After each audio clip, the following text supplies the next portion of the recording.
puis on va parler bien sûr de ces tournois. Le prochain tournoi qui va se dérouler déjà au mois de juin prochain, la Fatih Cup. Ces tournois qui fait déjà jaser dans la toile. La nomination de ces tournois au nom du président de la République fait réagir plusieurs personnes. On va d'abord suivre cet élément, l'annonce de ces tournois après cet échange qu'il y a eu au ministère des Sports entre le ministre des Sports François Kaboulo-Moana Kaboulo, les délégués de la CAF et aussi le président de la Ligue nationale de football et aussi les présidents de la Fédération congolaise de football association et son équipe, bien sûr, le COMEX de la FECOFA qui était bel et bien présent pour parler et surtout élucider sur la quintessence de ces tournois et les différents avantages que devra avoir la RDC, signalant que ces tournois va être financé par la Fédération internationale de football association. On va suivre cet élément et puis on va venir retourner sur ces plateaux pour enrichir sur le sujet. Voilà ce qu'on appelle du 109. Un nouveau ministre des Sports pour des nouvelles réformes du football national, entre autres l'organisation d'un tournoi au mois de juin prochain dénommé Fatih Cup, qui va regrouper 8 sélections de la zone Afrique centrale. C'est un tournoi qui sera totalement pris en charge par la Fédération internationale de football association. Belge Tala, secrétaire général de la Fédération congolaise de football association, est plus qu'optimiste. Ce vendredi, une délégation puisse traverser au Brazzaville, c'est là où se trouve le président de l'UNIFAC, le président Guy Mawelas, président de la FECOFOOT, par rapport à la faisabilité de ce tournoi. Fatih Cup, fruit de la complicité entre le président de la République, Félix-Antoine Tshisekedi, et le ministre des Sports, Kaboulo-Moana Kaboulo, réunira plusieurs équipes de moins de 20 ans. Et ce tournoi se jouera au stade des Martyrs de la Pentecôte, dont les travaux de réhabilitation évoluent à grande vitesse. Son Excellence a également fait des avancées significatives, puisque la Confédération africaine de football a autorisé que le stade qui n'est pas approuvé, donc qui est normalement fermé, soit réouvert pour les rencontres de certaines catégories, notamment le football féminin qui va déjà organiser dès ce 22 la finale du tournoi interuniversitaire, ainsi que la Dinafoot qui va probablement reprendre. Une probabilité, puisqu'il y a des paramètres à analyser en rapport avec la prise en charge des équipes selon le patron de l'administration de la Fédération congolaise de football association. Parce que vous savez que c'est depuis le mois de décembre que ce tournoi et le championnat est à l'arrêt, suite aux difficultés de déplacement des équipes et également aux difficultés de flux aériens qui en face à la grande étendue du territoire. À 2 mois des 2 derniers matchs des éliminatoires de la Coupe d'Afrique des Nations, le patron des sports et la FECOFA n'ont pas oublié d'établir sur le dossier Léopard. Nous avons parlé du problème de l'équipe nationale, la sélection nationale A, qui au mois de juin va rencontrer en déplacement la sélection gabonaise. Et là, nous avons été amputés de l'indisponibilité du sélectionneur, parce que il nous a transmis un programme que nous avons transmis à son Excellence Monsieur le Ministre, mais malheureusement, vu son absence, il n'y a que lui qui pouvait défendre le contrat, et son absence nous a sérieusement handicapés, mais le ministre a recommandé que nous puissions lui demander de revenir dès la fin de cette semaine pour poursuivre ce débat autour de l'équipe nationale. Un message fort pour tous les sportifs, à l'ère Kaboulo ou ministère des Sports rime avec FECOFA pour l'intérêt supérieur de la République. Voilà, c'était cet échange au ministère des Sports entre les différents acteurs du football, notamment ceux de la Ligue nationale de football, de la FECOFA, et qui ont échangé autour de ces tournois régionaux qui réunira, je pense, quelques pays de la région pour essayer de jouer ces tournois.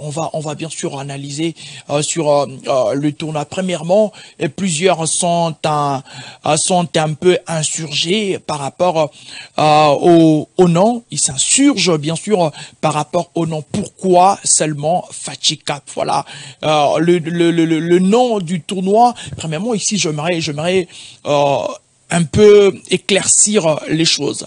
Le plus important, c'est d'avoir accepté l'RDC d'organiser ces tournois, ou le mauvais serait le nom de ces tournois. Si aujourd'hui le tournoi peut-être changerait des noms, ne serait pas Fatih Cup, Ça sera quoi la portée de cette organisation? C'est la question qu'on doit d'abord se poser. Le plus important d'abord, c'est l'obtention de ces tournois parce que on doit d'abord comprendre que la RDC a difficile à organiser même des petits tournois. À chaque fois que les grandes organisations se font, les organisations se font ailleurs et pas au sein de la République démocratique du Congo. Là, c'est un. Des fois, on se pose plusieurs questions. Qu'est-ce que les Congolais veulent en réalité? Organiser les choses ou suivre les petits détails qui n'ont rien à voir avec ce qu'on doit organiser. C'est ça la question. Aujourd'hui, on a Fachi Cup, un tournoi des équipes d'âge. U20, c'est vrai que c'est long. Le ministre, on veut promouvoir, bien sûr, le football de jeunes. Longtemps dans le Carquois, oui, nous connaissons, c'est n'est un secret pour personne que pas seulement le football de jeunes, mais le football au sein de la République démocratique du Congo. Le niveau actuel du football congolais est remis en cause. Ce n'est pas un secret des polichinelles. La RDC est au bas de l'échelle ces derniers temps. Le football de la République démocratique du Congo est en train de vivre à des moments compliqués. Et c'est vrai qu'il y aura pas une influence une grande influence sur l'organisation de ces tournois parce que c'est juste un tournoi, mais au moins ça permet à ce que la RDC soit en vue. Parce qu'aujourd'hui, on doit les reconnaître que la RDC doit essayer de travailler son image sur tous les plans. Différents pays aujourd'hui, c'est vrai que on parle du Rwanda qui est l'agresseur de la RDC, c'est vrai, on n'en parle pas dans les sports, mais le Rwanda est en train de promouvoir quelque chose au niveau étranger. Nous avons Arsenal, nous avons Paris Saint-Germain qui portent un nom d'une, entre guillemets, entreprise rwandaise pour promouvoir, bien sûr, le Rwanda. C'est-à-dire qu'ils cherchent toujours des moyens pour mettre en lumière leur pays. Et aujourd'hui, c'est vrai que le tournoi n'a pas une grande portée au niveau international, mais au moins ça permet à la RDC d'être en vue, le nom de la République démocratique du Congo d'être en vue. Plusieurs se poseraient la question, est-ce qu'aujourd'hui le ministre actuel Kabulo Claude est entré dans les phénomènes djihadistes? Je ne m'inscris pas sur ces chemins-là pour dire que le ministre actuel est entré dans les djihadistes. Excusez-moi, les termes, il est un peu congolisé de la sorte. Je ne suis pas sur ces terrains-là. Mais est-ce qu'aujourd'hui, c'est comme dirait que le président Félix est président de l'Union africaine peut-être. C'est vrai qu'il ne porte pas le nom de l'Union africaine, mais quand il est président, et vous allez vous rappeler que quand il était à la tête de la magistrature suprême, il a été directement placé président de l'Union africaine. Est-ce que cela était synonyme des djihadistes pour ses pairs de l'Union africaine? Pour le mettre, ce sont des questions qu'on doit s'y poser. C'est vrai que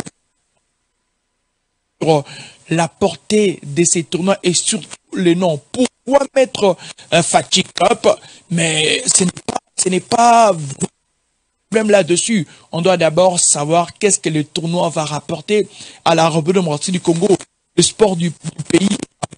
C'est vrai qu'un ministre, quand il vient, il veut innover, il veut apporter de nouvelles stratégies dans le but de mettre en lumière son pays. Et la thématique dit bien sûr Serge Nkondé qui, pour moi, serait le Jean-Baptiste parce que après son départ, tout n'a pas été seulement mauvais, qu'on se le dise.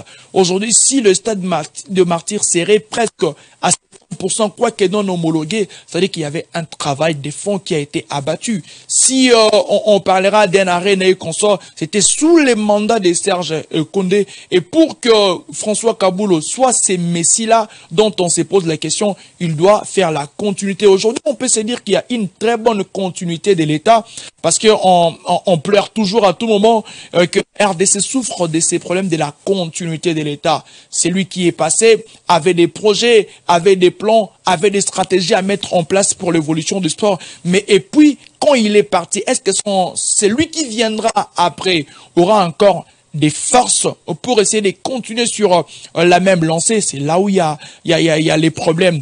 J'aimerais encore renchérir là-dessus pour dire que personnellement, je pense que le débat ne doit pas être sur le nom du tournoi. Fachi Cup, Fachi, qui est le président de la République démocratique du Congo, si aujourd'hui on mettait peut-être un stade en son nom, est-ce qu'on va dire que c'est un phénomène dialoliste? Si aujourd'hui on a organisé un championnat qu'on met peut-être sous le nom d'une entreprise quelconque, est-ce que c'est là où les débats doivent être, où la portée et les bénéfices que nous devons avoir en ce qui concerne l'organisation de ces tournois? C'est vrai que ce n'est pas par les claquements de doigts que les choses vont directement changer, ou soit les tournois Fatih Cup va directement relancer le football de jeunes. Si je l'ai dit ainsi, je m'inscris en faux.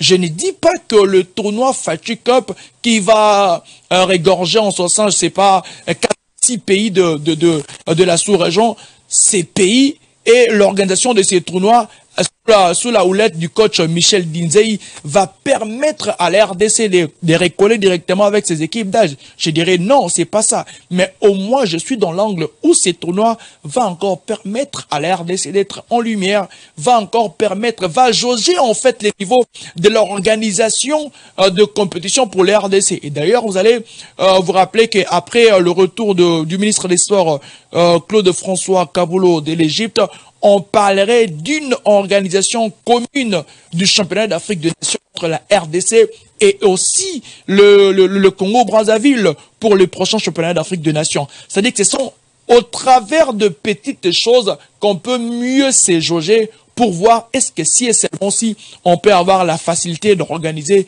de grandes choses. Pour moi, je pense que le débat ne doit pas être sur les namings du tournoi, les débats doivent être ailleurs. La portée de ces tournois, qu'est-ce que ces tournois, quelle est l'importance, la quintessence que nous pouvons avoir en ce qui concerne ces tournois. Voilà, on sait qui est de ces tournois Fatih Cup qui va se dérouler au mois de juin. On espère que ces tournois va se dérouler parce que on a vu le tournoi Tifoko, on a vu le tournoi de jeunes qui était organisé ici en RDC. Moi, je pense que cela doit aussi interpeller. C'est vrai que des fois, plusieurs se disent